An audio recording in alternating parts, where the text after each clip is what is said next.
you say what you wanted to say, Eric, having to do with About the axle. all right, Yeah. with the axle and the fact that Ms. L, where she's extremely sensitive. I grew up with her. She grew up with me because she's younger. That there were times she could walk into a space and literally just can't walk anymore. Mm. And that's her sensitivity. I would imagine that even if it's hitting her like that she's just still empathing beyond the containment. Another room that we went into was the James Dean room. The tour guide didn't tell us that we were standing in front of the only artifact that Zak Bagans was able to acquire from James Dean's car crash. The car crash that he died in, or rather, transitioned. When the tour guide finished doing his talk, he told us to look behind us, and a curtain went up, and behind glass was the chassis from the car accident. I started getting an intense, very painful pain in my chest, like my chest had been crushed. It was intense and just came out of nowhere. It took a couple of rooms before I finally got rid of the pain.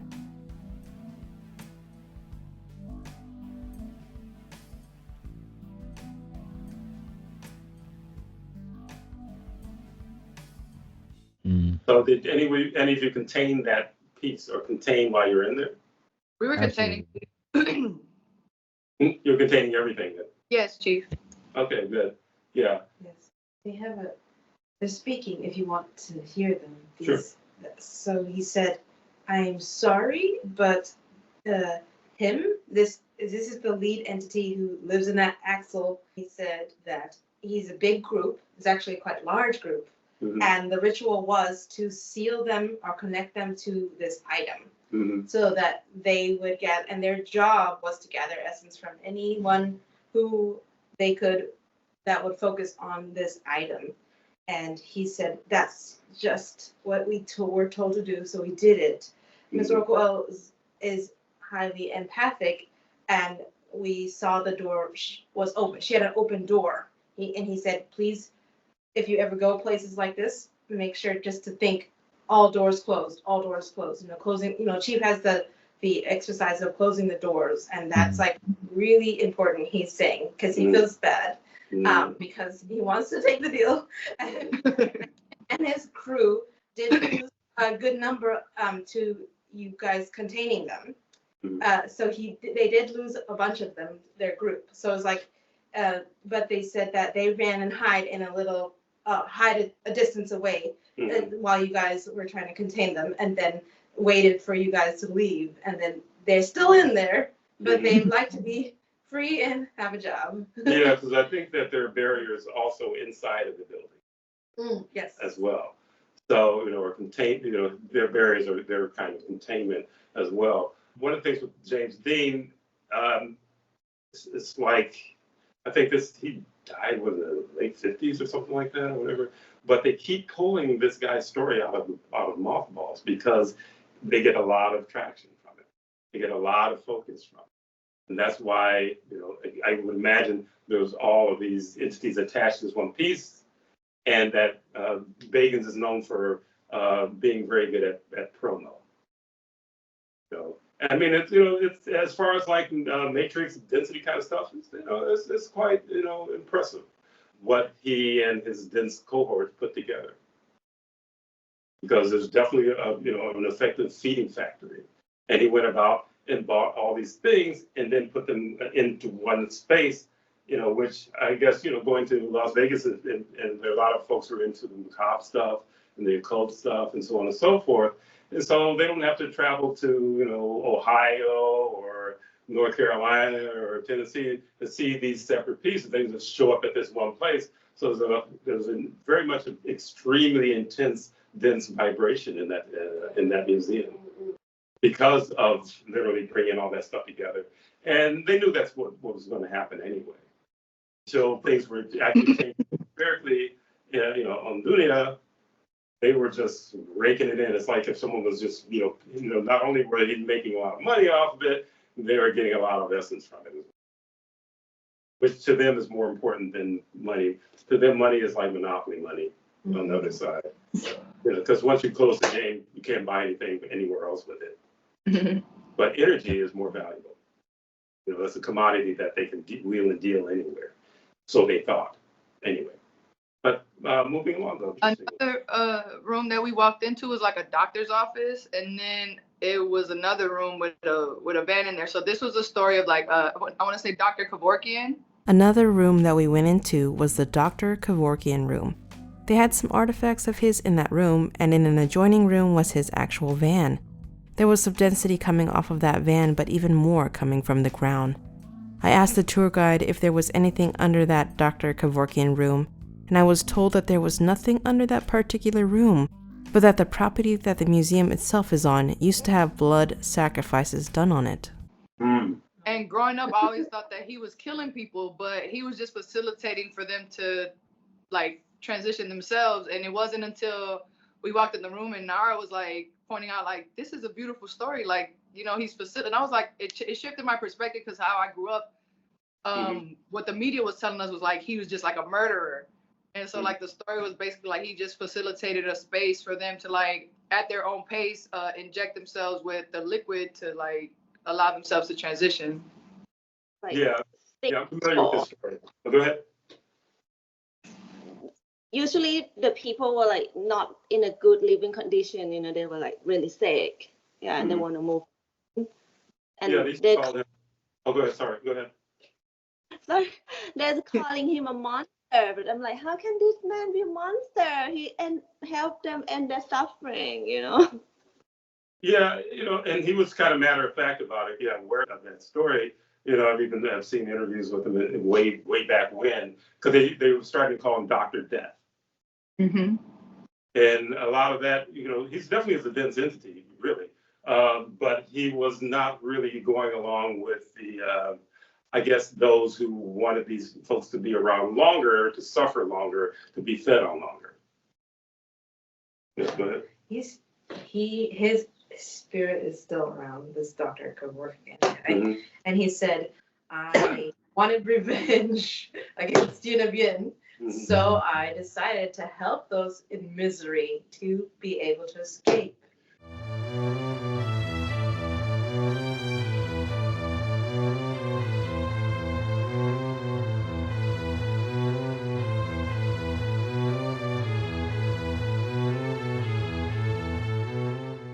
Yeah, usually if you find someone that's dense like that, and they're doing things like that, then they get this bad press.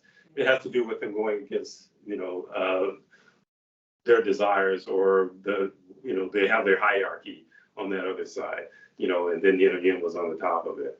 But he was going against whatever, and they have this thing like you see in the so-called real world here, where there's always somebody like undercutting someone else in the same business and so on and so forth, or sabotaging them or double crossing them. And that stuff goes, what's going on the other side, like, nobody's business. The same kind of stuff that you will read here goes on there. What happens here is literally the result of there. That's how they function. And therefore, that's how your average person on this, functions, in the matrix functions. So yeah, he was going against the grain. And I remember they called him Dr. Death, and he was unapologetic about what he was doing. And they said, well, what about this, the spirit and the soul? And I remember this line he said, when you're dead, and you stink. And I'm like, whoa. But anyway, I totally agree with that, but kudos to you, But yeah. They had the original van in that room, and like I poked my head a little bit inside, and then the smell was like very, very pungent. What kind of smell? Like chemicals, or like? Like a musty kind of, like almost like a old like wet rug kind of. Yeah, someone said that's like the smell of, I guess, these folks it's like the ooze on them got stuck in the walls or something. Yeah. It's like if you dip something, it's like some anatomy or something, they'll pull something, or even like what was it? Not Spirited Away, was it House Moving Castle? When he got into that tub, he started oozing all this stuff. They said it's kind of similar to that. Can I check this? He said someone's saying something. I just want to make sure it's okay. Okay, yes. He said that this is him talking. He said that sometimes when people transition, their ooze and stuff just kind of ejects from them. And he said it's pretty gross actually. But he said that's what you're smelling really. Okay. And he wanted to make it clear, do not think of me as a good guy and I am not an altruistic individual, but I did get my revenge, and that is what he wanted. And he said it's not about him, he didn't have he had done some fucked up things in his life, but he said that it was about just getting revenge mostly. Yeah. Well, those who were going to villainize him, which would be the system, are responsible for more horrific things that he could ever have done. But that's just the way that the system is. It's like, they'll attack somebody, take their stuff, and then the people say, I think we're kind of like stocked up enough to try to take our stuff back, and then all of a sudden they're evil because they're trying to take their stuff back. So, that kind of nonsense that goes on. But yeah, I would definitely have never mistaken this guy for being, someone who's light. But I figured, well, if these folks want to go, why not? I didn't have any problem with him. Again, what people do in a sense with their lives is not anyone else's business.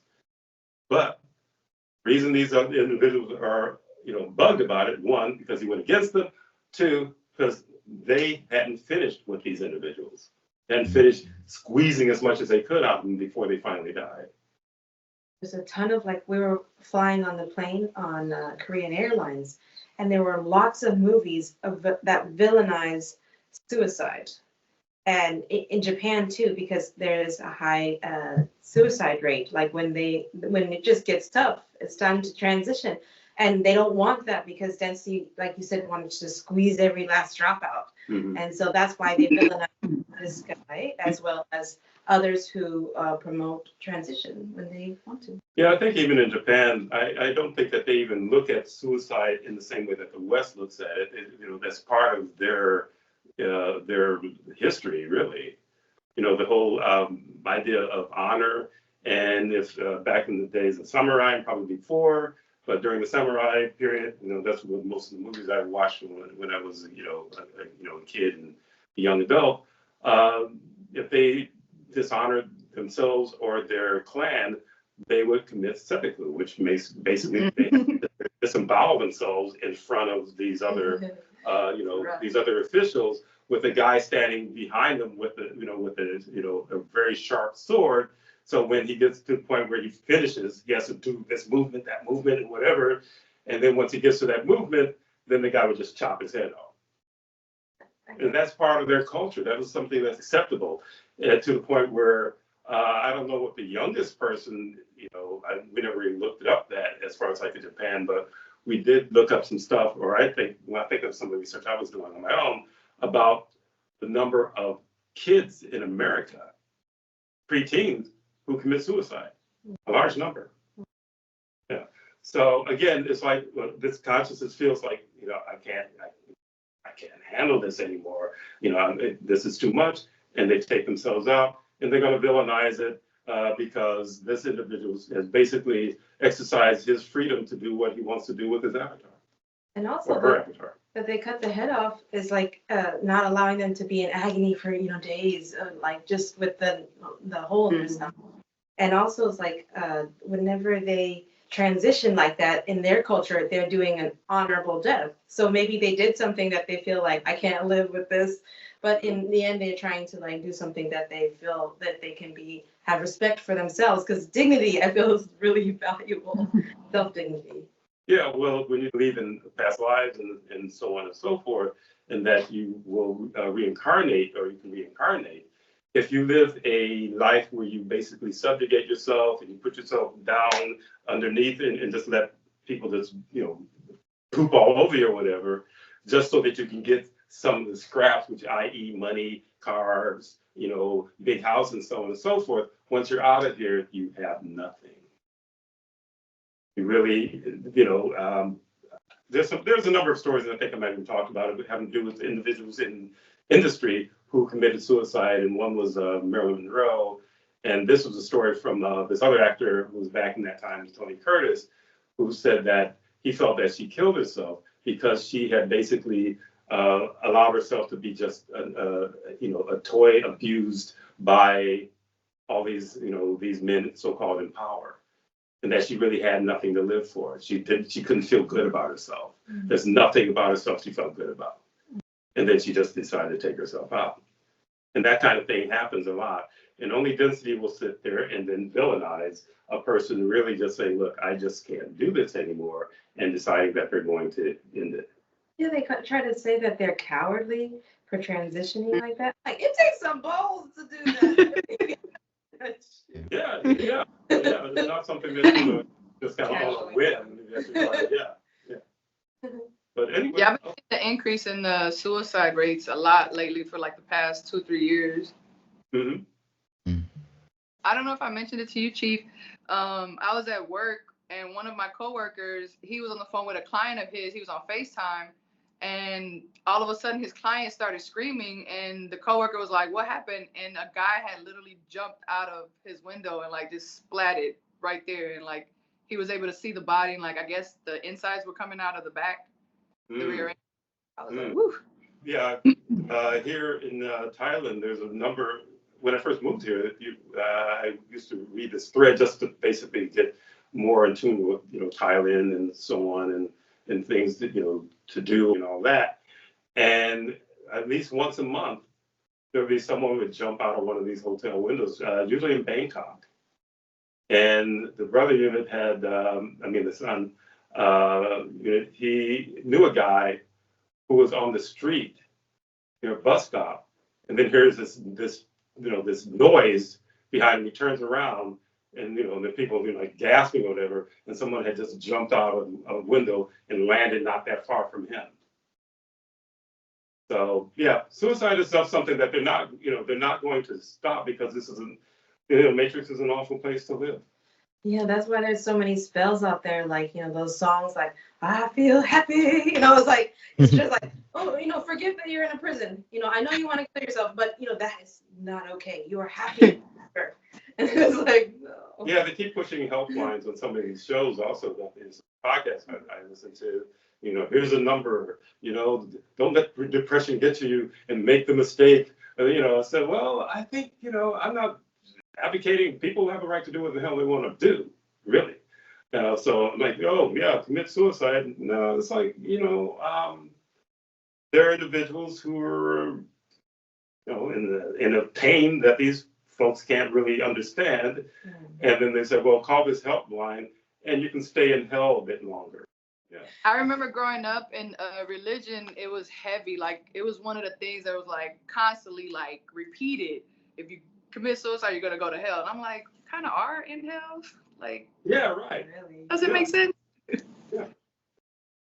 I've actually used that on a few people. way back when I first went to Egypt, my first trip to Egypt, but I guess maybe about 30 years ago now. And one of the guys that were visiting, he's very, very religious and so on and so forth. And, and he's like, if you, if you give yourself to do this or something like that, you'll end up in hell. I said, oh, you mean I get reincarnated back here? And then he just kind of like, kind of ended the conversation literally. But yeah, they don't want to acknowledge that this is the hell. Who's the guy who said hell is other people? Oh, that was like, it was a European philosopher or something like that years ago, and someone asked him the question, well, what is hell? And he said, hell is other people. Yeah, go ahead, Devin. Another room that we went into, they had a bunch of like serial killers. One specifically was Ted Bundy, and there was another guy too. And so like they had like almost like a prison cell, and they had like the bag kit of Ted Bundy, like all the stuff he would use, like the ropes, the bags, and all that stuff. In another room where some serial killer pictures of victims and artifacts were, it just felt weird in there to me. Also, there was a smell in one area of the room that I didn't smell anywhere else in the room. It smelled like raw organs, like a slaughterhouse, but on a smaller scale. There was one part in that room where it was like a locked door, and it was like a fake body, like a fake man, like locked behind bars. And I kept noticing, like, it would follow me, but then at one point it was fixated on Miss Oracle L. Like wherever she would move, I would watch the eyes on the thing like kind of follow her. It was kind of creepy. Mm. That's interesting. And John, oh, I'm sorry. No, go And ahead. the other guy that was in there was John Wayne Gacy, I believe, which Oh, yeah. is the clown guy who used to do very weird things to little boys and then murder them. Yeah. And yeah, he was on the right side with a bunch of his stuff. But okay, you can ask your question. That's okay. We'll just flow with it. Yeah, but well, go ahead though. I don't know. It just kept coming up with all these like, these fake dolls and stuff, and then you guys talking about these people who were once so-called alive in the Matrix, and they said that these fake like dolls are used as like vessels for them sometimes, just like something they can use. Which is not unusual. When I first moved to Thailand, I went to a lot of temples because some of the Thai friends that I met were taking me around, and some of these temples they have these I guess monks who passed on, where they're just life-size statues, and with their legs crossed and so on. And whenever I walked in there, I would always feel something in most of them. Like there was actually, a consciousness in most of them. Whether it was the spirit of the monk, I wasn't really sure at that time, but there was definitely something in there, and that would be watching you. And I remember we went into one unusual-looking temple. I forgot exactly where the area was, but it looked like almost like a birthday cake type of structure. And you go up, and it's like you go over. It's like a circular kind of like stairs or whatever, all the way up to the top. And at the very entrance on the first floor, they had this statue of this monk, cross-legged, sitting there. And so as soon as you walk into the door, you're confronted with this, with this statue. And I said, well, there's definitely something in that. And I went past, and Brenda was there at the time. And she said when she approached the door, she looked, and the eyes of the statue were red, like glowing red when she saw it. Well, speaking of dolls, you told me a story last night about this village, and it used to have like a higher population of people, but it dwindled down to like 50 people. From like 300. And she said this woman came in, and she decided to make 400. Yeah, she dolls. grew up there. I can't remember if the town was called Naguru or something like that. Yes. Naguru or something like that. That fictitious planet they talk about. But Yes. yeah. And you said that she made all these dolls and placed them around the whole entire village. And some people even said that they felt that the dolls were chasing them or following them at times. Yeah, there was a few who felt that night they were coming back to the village from wherever they were, traveling from. And one woman said that, literally, there was a couple of them following her, where she actually looked back and, they were literally following her. And I guess she just, she ran home or whatever. And then there are those who definitely will hear, like voices, hear them talking. Sometimes they'd see them and the mouth would be moving, like slightly moving and so on. Yeah, there's a lot of haunted items, and I know that I don't hear as much about trying to debunk that stuff anymore. That's usually density trying to like throw you off the path.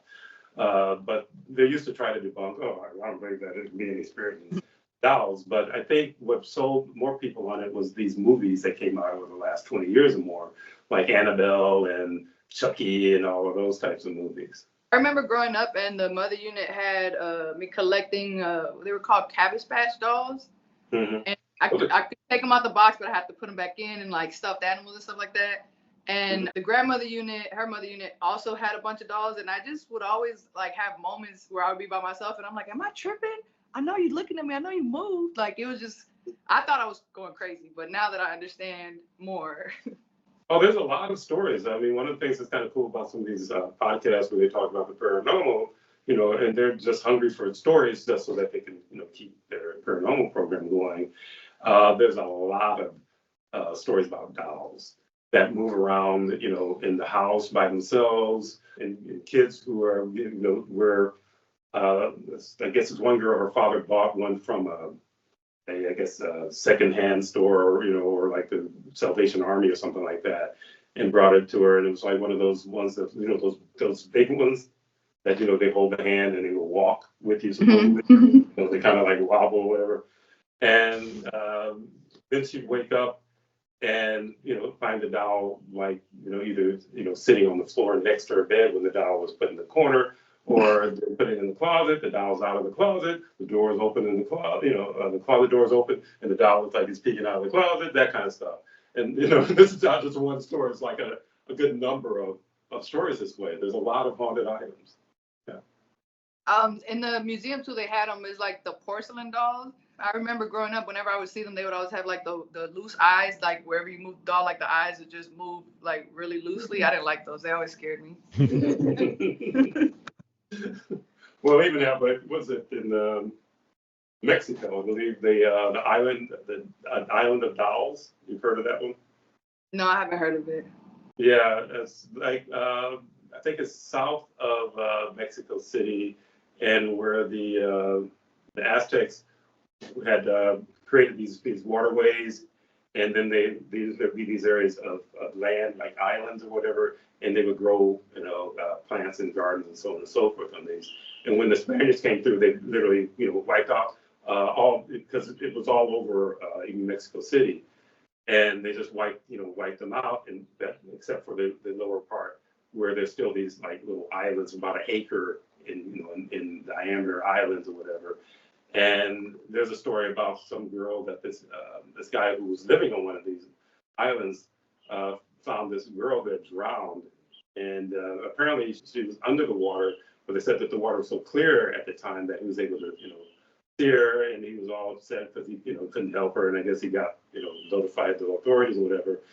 And then he found a doll that was nearby, so he figured it might have been hers, and he decides to hang it on on one of the trees.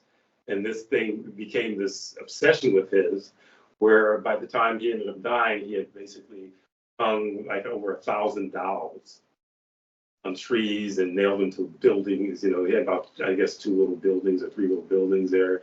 And, people would go there and they would feel like the dolls were like looking at them, or they would hear whispering and so on and so forth.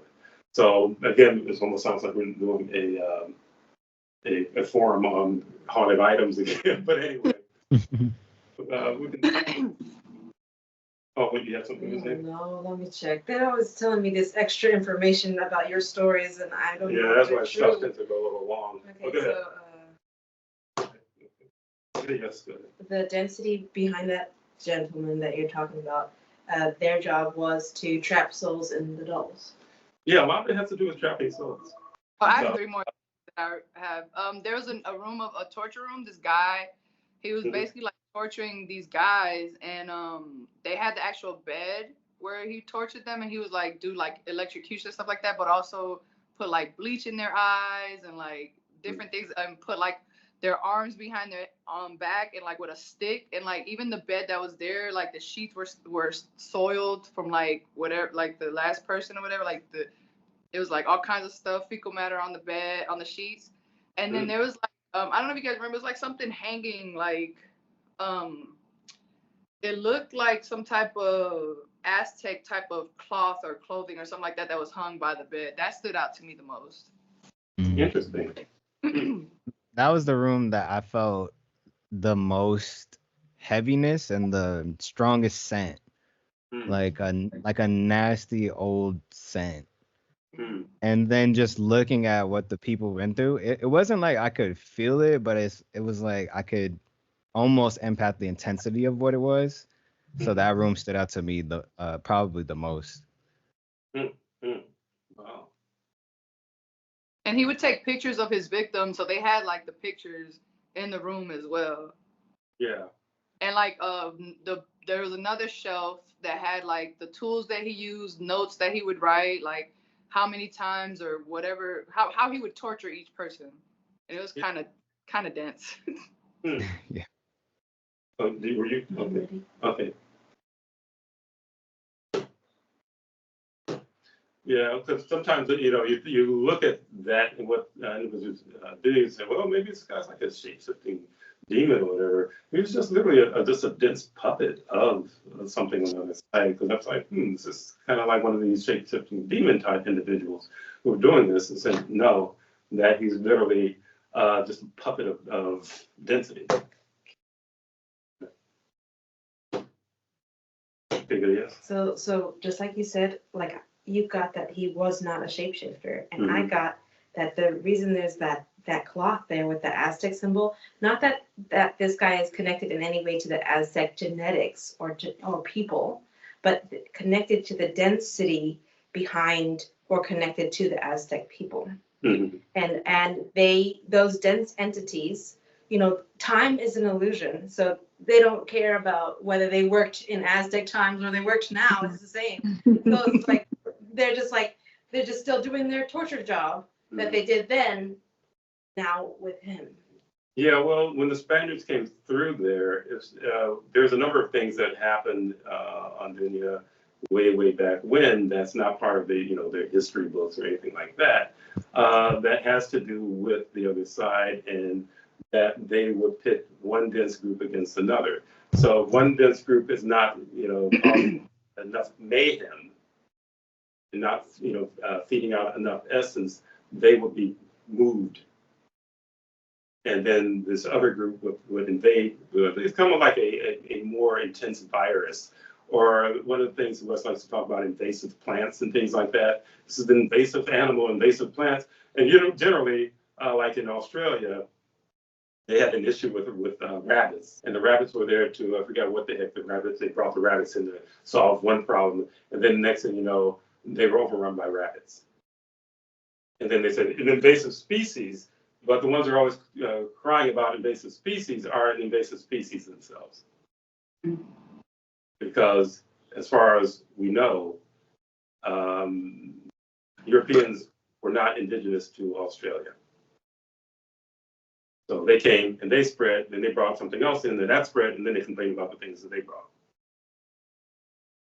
So anyway, just had to say that. The next one was, we walked into this area where they had like this box, and was it Eric Post Malone that the guy was with? Is that who he was with? Yes. Okay, so the guy who owns the museum, he was with this musician guy named Post Malone, and supposedly this box is like haunted or whatever, and the guy touched it and he was affected by it. Like the guy at the museum, he like jumped back. They showed the video because I guess they had the CCTV in the room when it happened, and he like jumped back, got really spooked. But then the musician guy, he went on to say on the radio interview that after that happened, like he had a few near-death experiences. I want to say like a plane, something happened with a plane. He might have gotten into a car accident too, and he feels that it came from this haunted box. But in the display, it was in the glass, but it was funny because they had like a ring of salt around it and like sage. I was like, that's not gonna stop that.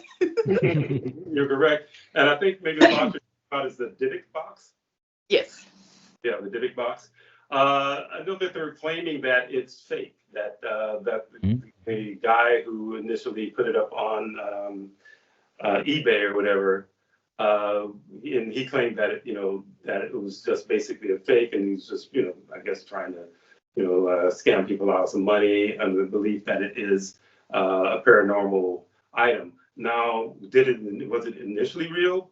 No, but I will tell you that Bagans in his little cohorts, they put something in it. There was one room that had an artifact in it that the Zak Bagans video said was some kind of Jewish curse box or something on display. They don't let you take notes about anything in that museum, so I'm just going from memory. A friend of Zak's in the video said that he didn't understand why, when Zak first got that box, he put a container with the ashes of some dead woman in it on top of the box. Also, he said he had to pull Zak away from the box after he did that because the energy had turned foul after. He said he also didn't understand why Zak wasn't feeling it. The friend said that he himself was getting hit with all kinds of density after that. Also, Zak's son died after the box incident. The friend said that he thinks that whatever was in that box had something to do with Zak's son's transitioning.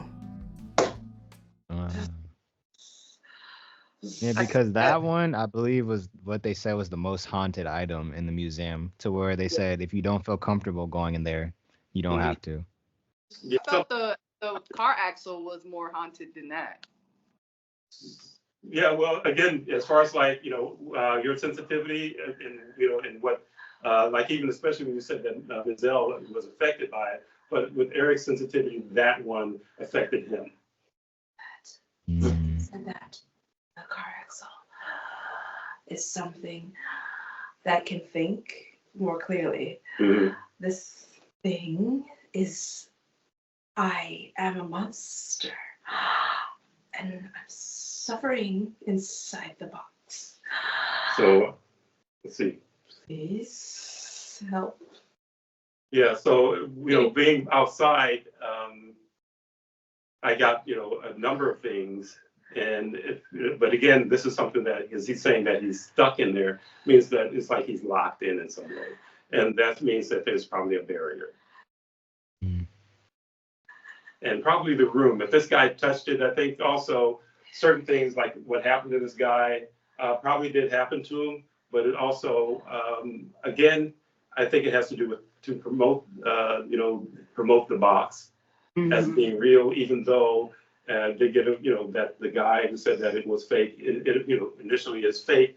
But again, haunted items.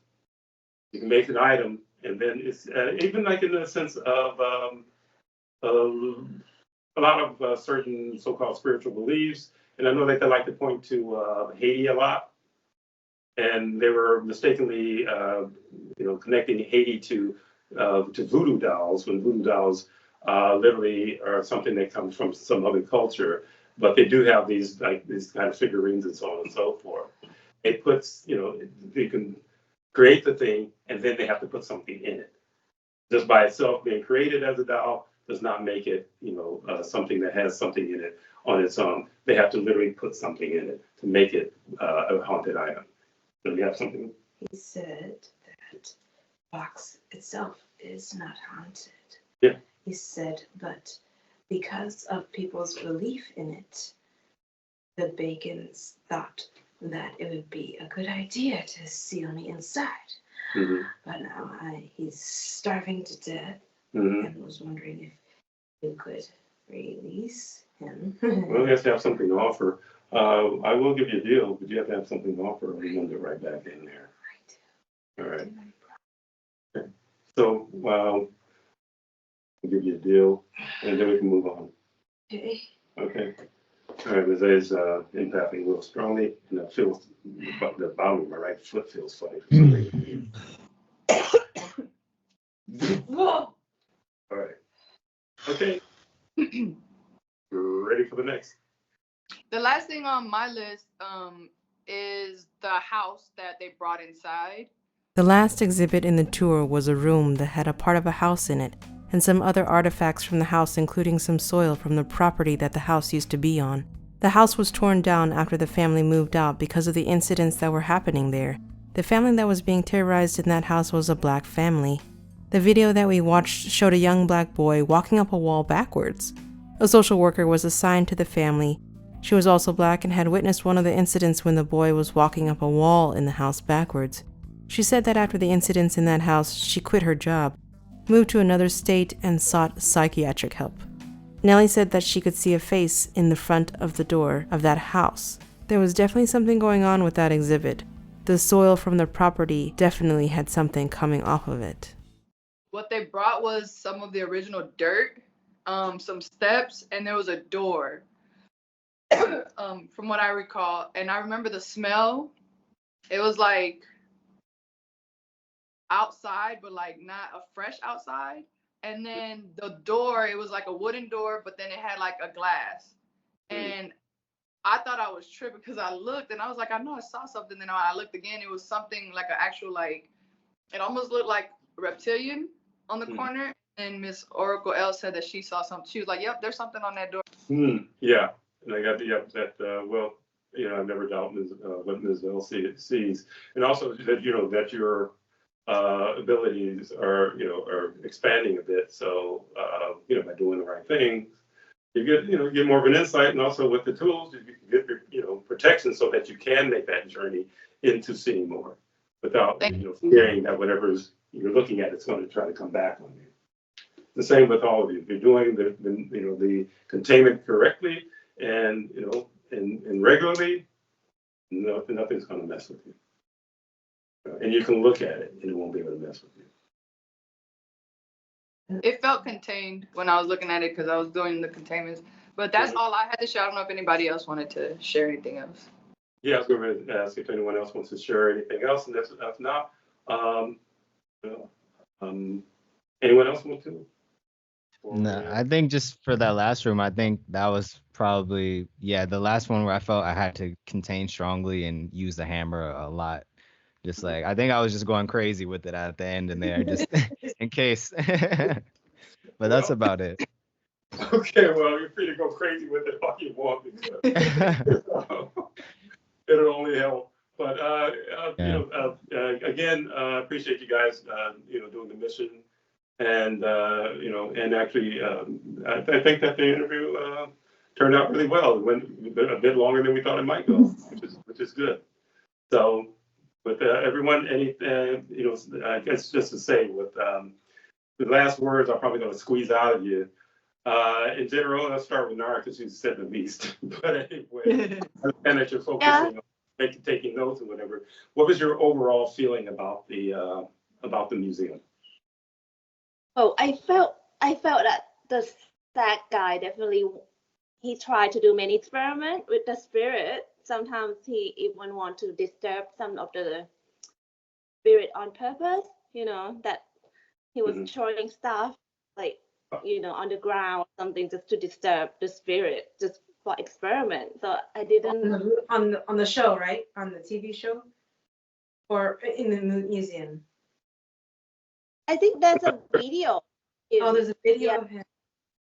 There's a room with the furry, the boat, and the woman.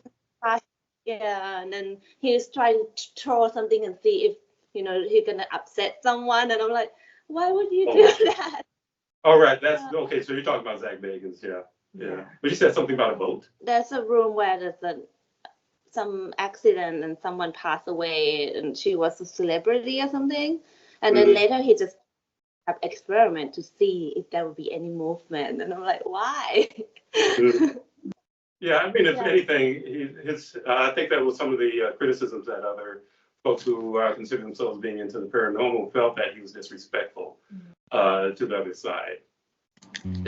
And I mean, to tell you the truth, he's just true to form as to how the Matrix is, and that they don't have much respect for anything, and everything is just a toy to them, or a curiosity to them, or something. Well, I said toy, but something to play with.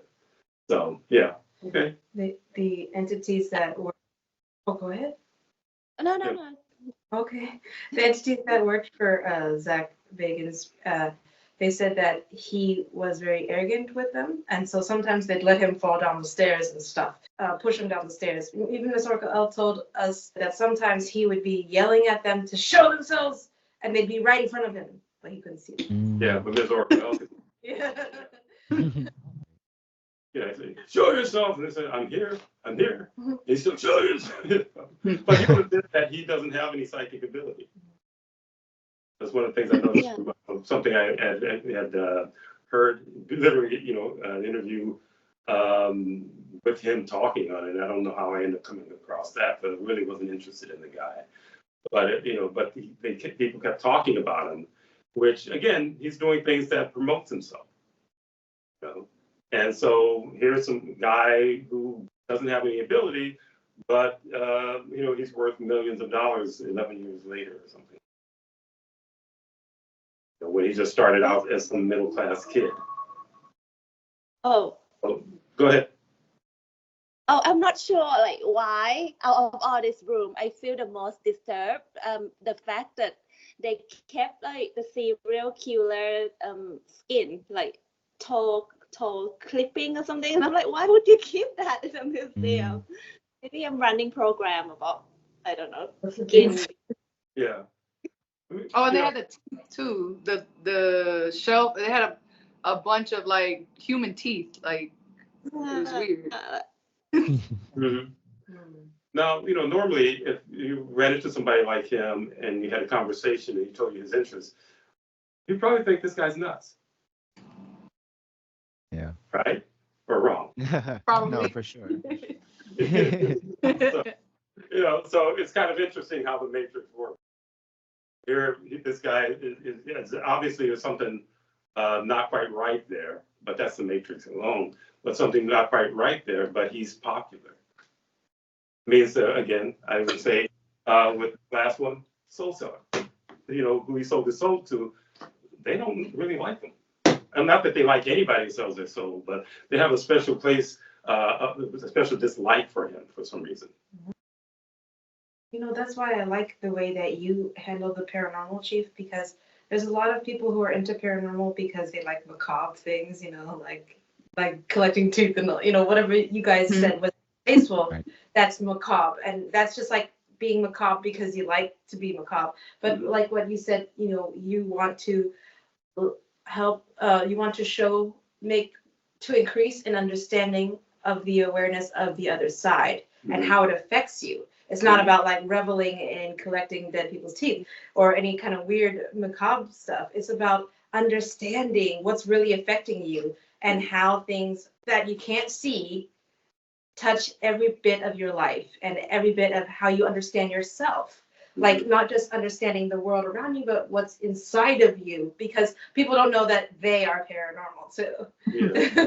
But I don't know if it's really would say like for him as like a cultural thing, because I think that it spans culture. This this kind of macabre stuff. But I probably have to get the name later. But there's like I don't know if they call it a cathedral. I think it might be in Czechoslovakia. I think another place that's literally constructed out of human bones. And all of, it's like a church. And the pews are all made of human bones. Let alone the catacombs. Skulls everywhere. Yeah. Well, yeah, in Paris they live over all these, bones and all the remains of all these people for hundreds and hundreds of years. So I think a certain type of macabre, comes from, I would say, come from the West. But as far as like, there's the kind of macabre stuff that's in Asia, and I would believe in certain areas of Africa even.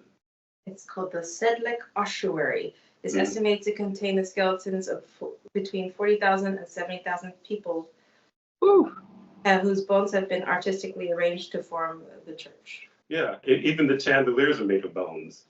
Yeah. At the end of the museum, sorry, Chief. No, At the end, when we left, like at the end, you go get like your souvenir T-shirt and stuff like that. Eric and I got there first, and the lady behind the desk was telling us that people, because we were like telling her how we're excited about the paranormal stuff, and she was like, surprisingly enough, more people come for like the serial killer stuff and like the artifacts that are in there from them, like the bags and like the teeth and stuff like that, over the paranormal stuff. Wow. That's interesting. That's really interesting. I was like, that's dark. Right.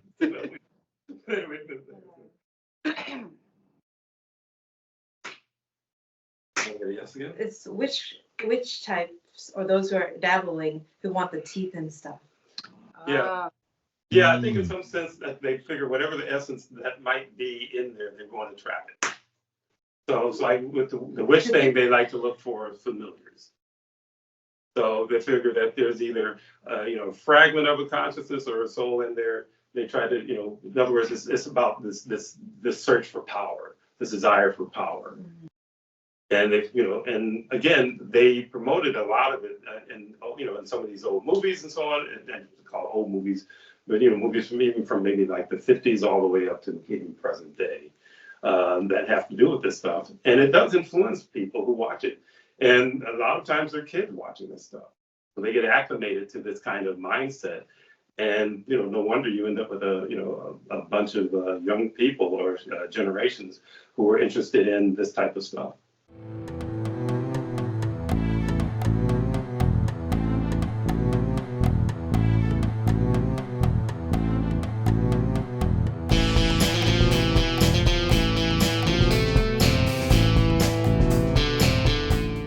that's why, like with Chief, he's like, you take the deal or you don't. You know, you make your choices, and you make your choices. You live with it. It was a great experience overall, Chief. Thank you so much for like allowing us all to get together and do that. I definitely felt more confident with your tools, but also the fact that Miss Oracle L was there because she's so experienced in it. It definitely made me feel like, okay, I'm here for an experience, and like just getting her feedback was very comforting as well. I'm glad to hear that, and you're welcome. So, okay, then I think this worked out really, really well. So we're going to just go ahead and sign off, and thank you again, everyone. Thank you for. Thank you, Chief. Awesome. Thank you, Miss Thank A. you. Okay, you're welcome. Bye. Bye-bye. We made it to the gift shop where each of us was given a Haunted Museum t-shirt, and then we left the museum. So my experience was that I went from trying to debunk everything to, but I definitely felt like the experience was worth the trip.